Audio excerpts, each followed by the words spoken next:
Hello everybody and thanks for joining me. Today I'm going to be tying a rather unusual dry fly called the Assassine de Pequegnot, and apologies to any French people listening, that is my best attempt at the pronunciation.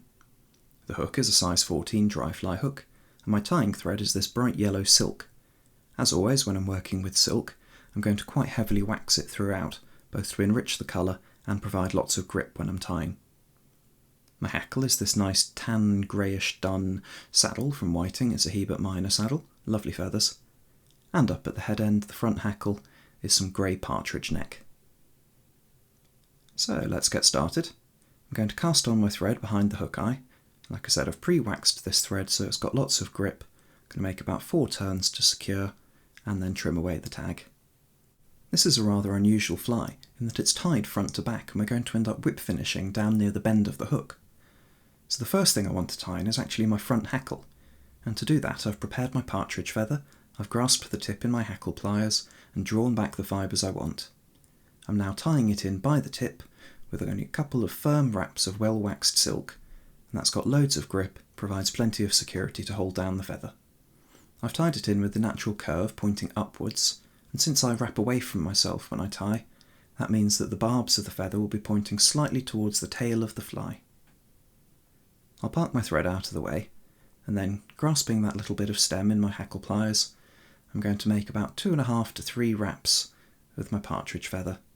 This is tricky, it will want to get away from you, it'll want to spin, but just try and keep working backwards, make touching turns towards the rear of the fly, and you'll see we'll build up a nice umbrella-shaped hackle.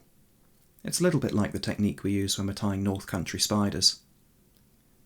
I'm happy with that, so I'm coming through and using my thread, blocking off any excess fibres, and then releasing. 2 turns is plenty to hold at this point.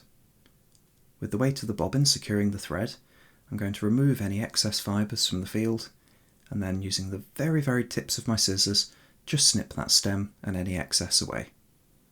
Now the next material to tie in is going to be my body hackle. This partridge is going to get in the way a little if we don't do anything about it, so I'm going to dampen my fingers, draw the fibres forwards, and that'll temporarily hold them out of the way so I can tie in my feather.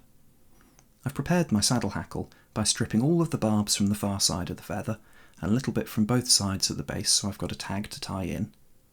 And here I'm coming back to front and then front to back in a cross wrap technique, and that's going to leave it pointing directly perpendicular to the hook shank.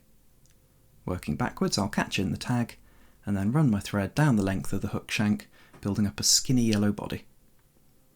Now we can wrap our hackle. I'm going to make 1 full turn behind the partridge and then palmer backwards. This is a fantastically simple fly at its core, with 2 very different feather types.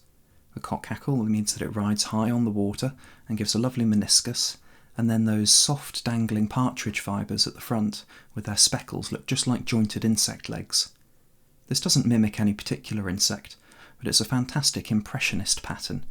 When you're not quite sure what they're taking, provide something that looks a little bit like everything and just contains those trigger points that set off whatever little circuit fires in a trout's brain to decide that that's food.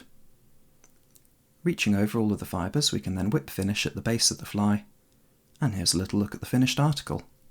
You can see we've got that nice umbrella shape of the partridge hackle in the front, and then working backwards, a little skinny yellow body, flash of colour, and that stiff cock hackle so it rides high in the water. Thanks for watching, I hope you're enjoying these videos, and do give this one a go, even if it's just to practice the techniques. Thanks for watching.